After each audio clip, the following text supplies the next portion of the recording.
Bonsoir très chers téléspectateurs et bon début du mois d'août. C'est le Journal des People, votre magazine d'information hebdomadaire essentiellement consacré aux informations de vos célébrités sur l'Oradef Média Télévision. Bienvenue à cette nouvelle édition dont voici les titres. La cérémonie d'ouverture des 33e Jeux Olympiques de l'histoire continue de faire le buzz sur Internet en raison le mauvais temps qui a obligé des chefs d'État et des personnalités publiques du monde invités à se cantonner sur des sacs plastiques. Toujours en sport, Sarah Anfou, la pontiste camerounaise, prend sa retraite après son élimination prématurée aux Jeux Olympiques de Paris 2024.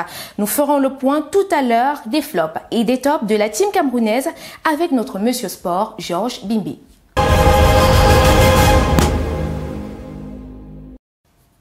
Une fois de plus, bonsoir. Ouvrons ce journal avec notre traditionnelle rubrique The Buzz. Cette semaine, c'est la très spéciale ouverture des Jeux Olympiques de Paris, tenue le 26 juillet dernier, qui a continué à faire jaser la toile. L'événement d'une beauté incroyable se tenait en plein air sur la Seine à Paris sous un orage, accompagné d'une très forte pluie, ce qui a laissé les spectateurs installés le long du fleuve et dans les gradins complètement trempés.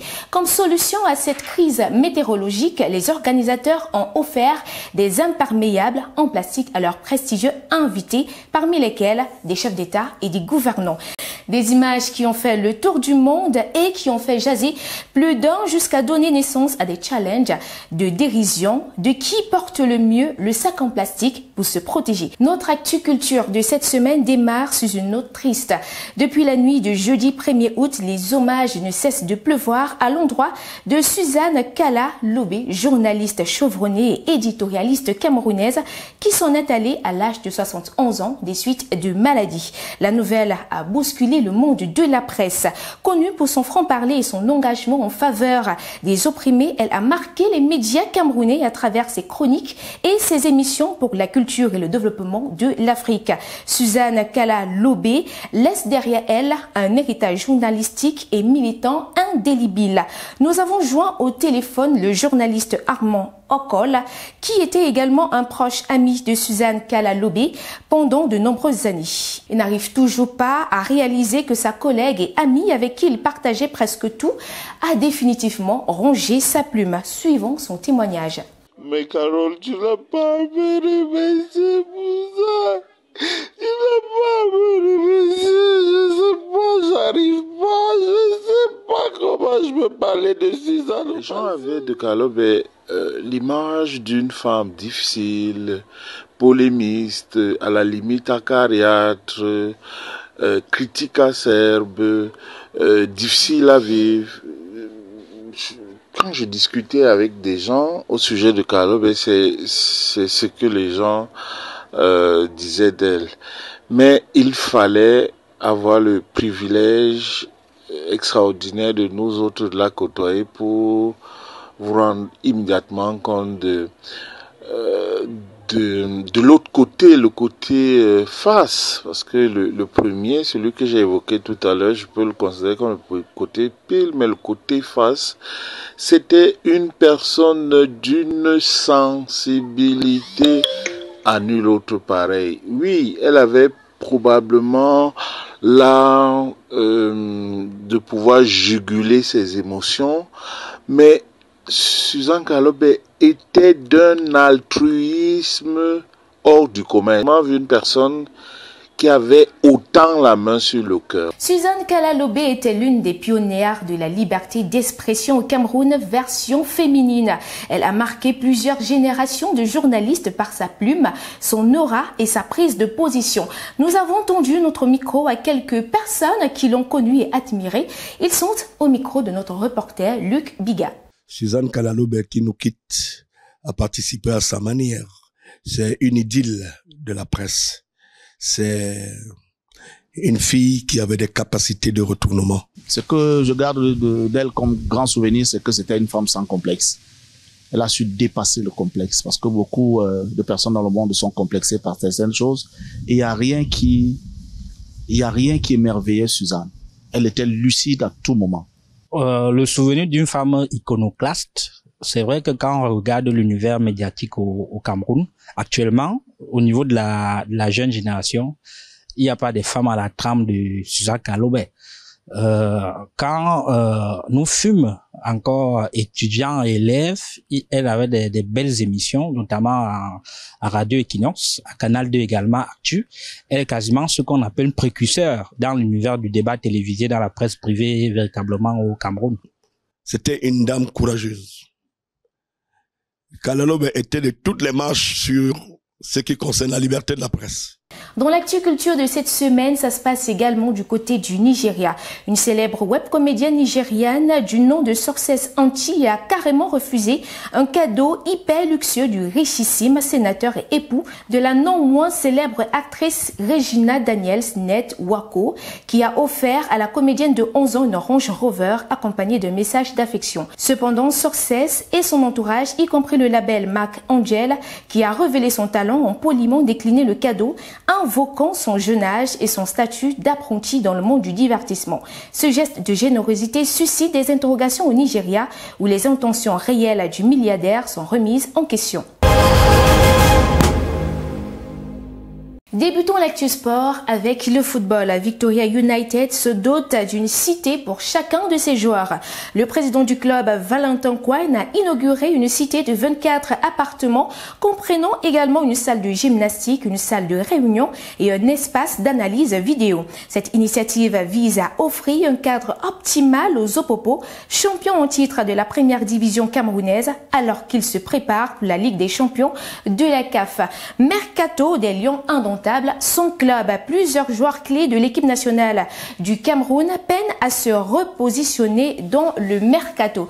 Après leur participation à la dernière Coupe d'Afrique des Nations en Côte d'Ivoire, Vincent Aboubakar et Eric Maxime Choupo-Moting sont toujours son club, tandis que Brian Bemo et Régis Mouguet explore des options pour un transfert ou un prêt. L'avenir de ces lions indomptables reste incertain à l'approche des prochaines compétitions.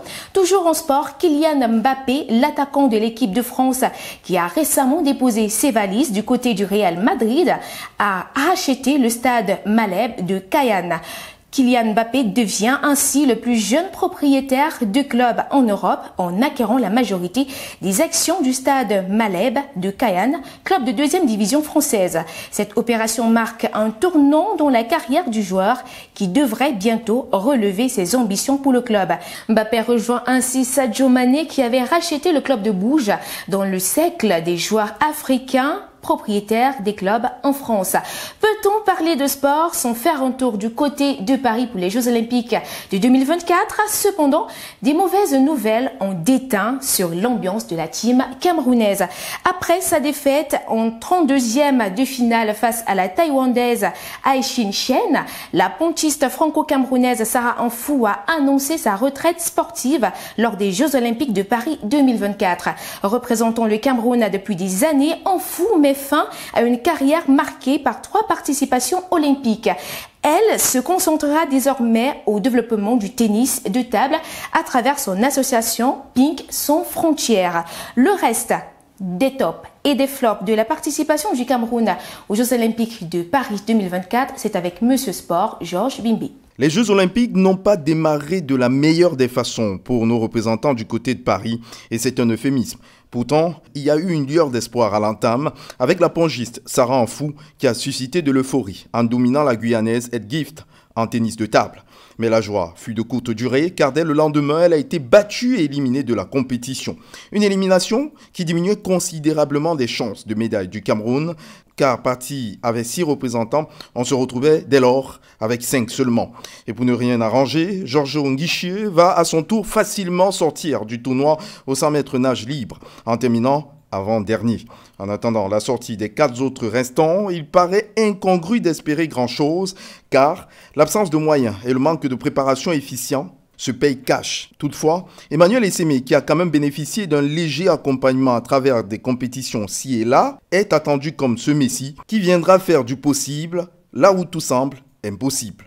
Rendez-vous ce samedi pour en savoir plus. Rappelons qu'Emmanuel Essémé est engagé aux 100 mètres et aux 200 mètres. Il est l'une des chances de médaille pour le 237. Toujours dans la mouvance des Jeux Olympiques de Paris 2024, Sophie Mbella éliminée, le Cameroun réduit à 3 représentants. La judokate camerounaise Sophie Mbella a été éliminée ce vendredi 2 août 2024 par la japonaise Son Akira. Après cette défaite, le Cameroun ne compte plus que 3 athlètes en compétition aux Jeux Olympiques de Paris. Notre coup de gueule de cette semaine porte sur la jeunesse camerounaise. Nous avons posé cette question à un citoyen camerounais. Que font les jeunes camerounais aujourd'hui et qui vous met hors de vos états? Il répond au micro de Luc Biga. En vérité, les jeunes d'aujourd'hui aiment la vie facile. Il y a plusieurs choses qui se donnent à ça, comme la drogue, le njambo, et les jeux au hasard et beaucoup de choses sur tous les réseaux sociaux. Moi, ce qui m'énerve le plus, c'est ceux qui consomment de la drogue. Parce que non seulement ils se tuent, ils tuent la société parce que la société te compte sur tout le monde. Chacun a sa part de rôle à jouer sur cette société. On ne doit pas seulement accuser l'État pour certaines choses. Si chacun se donne au moins à 0,001%, les choses s'amélioreront même de 2%. Bon, je dis toujours à tous les jeunes, évitons ce qui est facile. Chaque chose a un but et rien que le travail peut te faire réaliser ton rêve. Parce que rêver c'est bien, mais travailler c'est mieux. Merci. Nous sommes arrivés au terme de cette édition d'information. Je suis Mireille Nongip. Je vous laisse avec l'image du jour et à très bientôt sur nos antennes.